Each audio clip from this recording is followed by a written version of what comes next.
Good morning mga kaibigan. Dito naman tayo ngayon sa trabaho natin. Meron akong gagawin ngayon na magre-reinstall ng air condition. Ito siya. Ito mga kaibigan. Reinstall natin kasi tinanggal. Kasi gumawa sila na hinukay nila to. Tingnan nyo man, bagong hukay to. Nagpalit sila ng tubo ng plumbing. So bagong lahat magandang umaga, magandang gabi sa inyong lahat. Dito na naman si Ka-Electro Pinoy nyo para maibahagi naman ng konting alam sa paggawa ng air conditioning.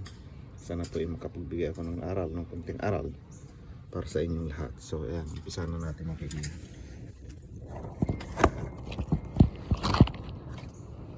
So ito mangyayari mga kaibigan. So ang gagawin natin, suot tayo ng gloves. Ito, gloves. Tapos gamit tayo ng sanding paper. Linisin yung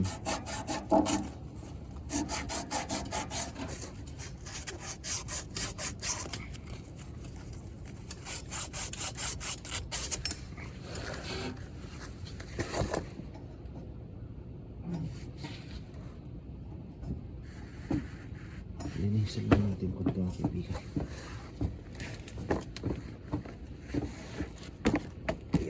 Oh my goodness.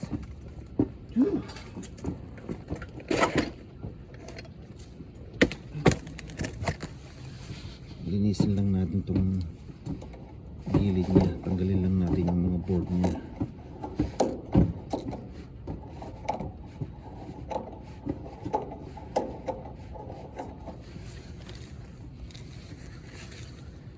Tapos linisin natin.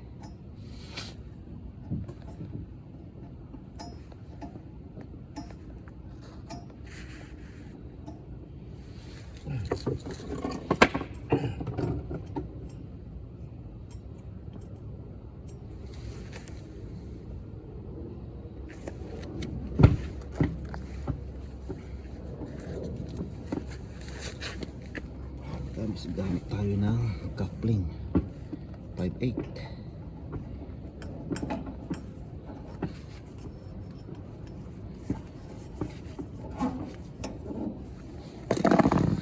Tapos ito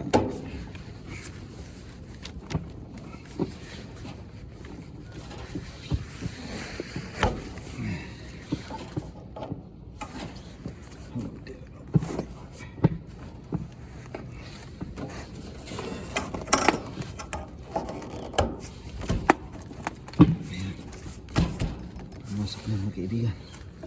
So ito naman maliit, tanggalin natin yung tape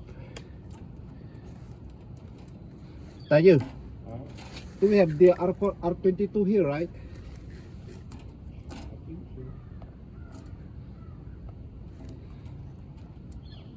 We have in the shop. Oh man.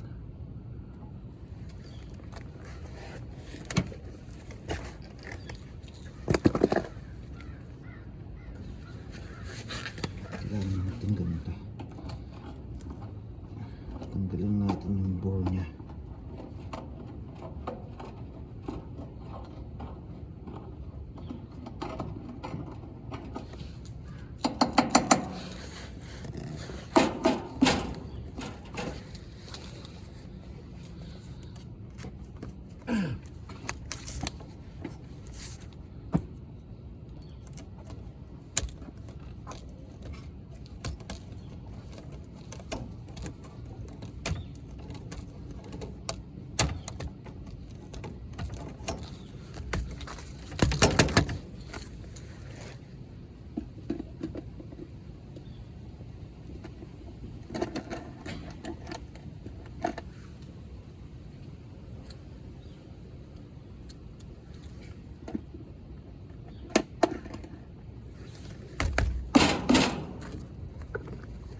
Tapos linisin natin yung sanding paper.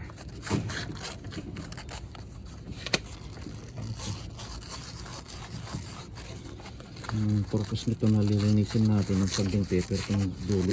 dulo ng dalawang pipe na to para kumapit ng mabuti yung welding natin para hindi magkaroon ng leak.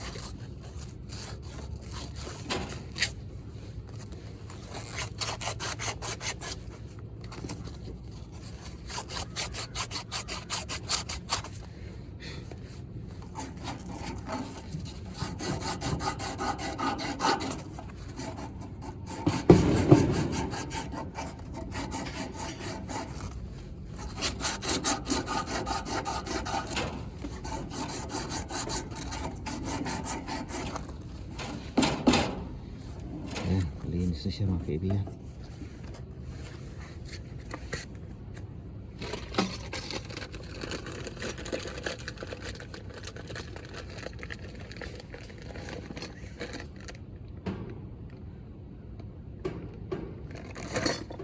Simitin natin tong coupling mga kaibigan para dito para magtugtungan.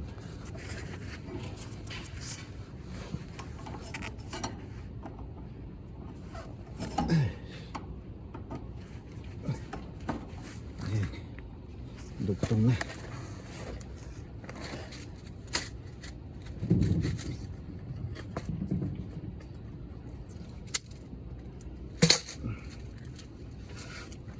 No, I watch. That's fine. You should that close to the. We need to replace the pipe. You from up there, Cox. Oh, Yeah. the whole thing? Huh? The whole thing? I think. Let me go and check for actually on here. Yeah, go and check if they have a prayer. Because I start to welding na.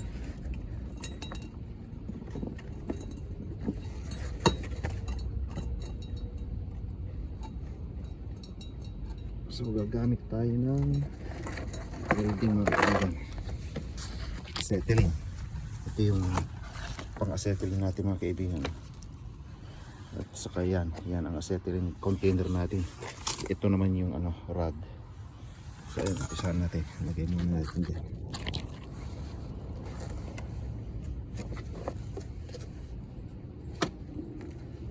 Ayan.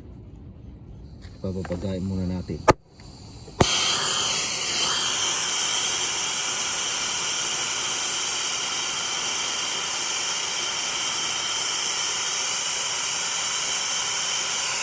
Hindi naman pwedeng ilagay na natin itong rod kung hindi siya magbaga ng todo. Pabagain natin ng todo para successful yung welding natin.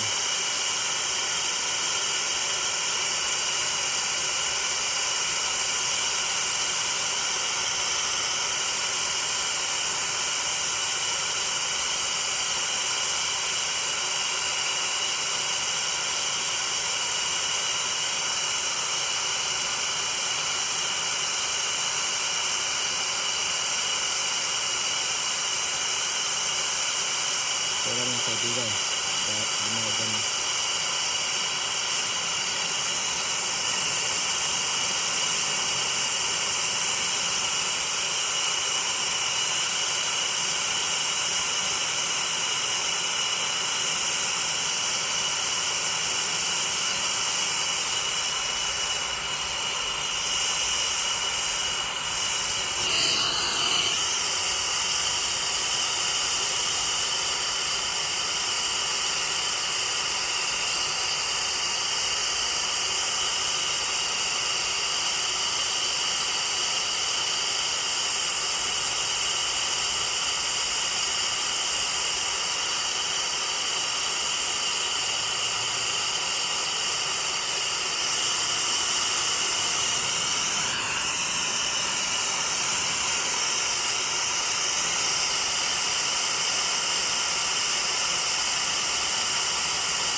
style nito ng kaibigan, palagi yung torque mo nasa baba. Dito lang sa baba niya, yung start natin dito sa start.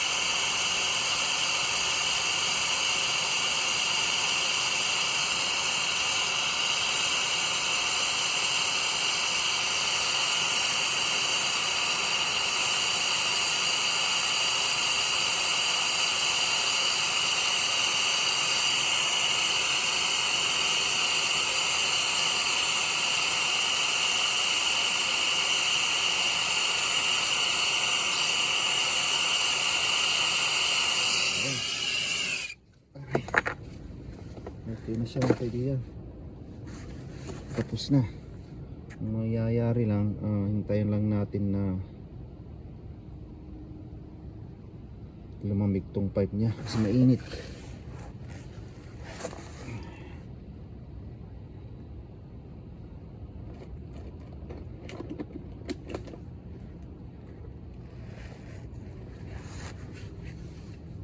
So ayan mga kaibigan, sunog na sunog pero mamaya lilitaw yung pagka copper niya kasi dahil lang sa apoy kaya umitim siya, pero mamaya mga kaibigan babalik din yan.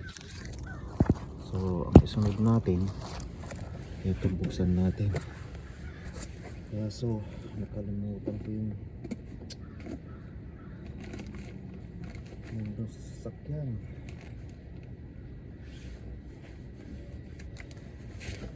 So balik tayo mga kaibigan.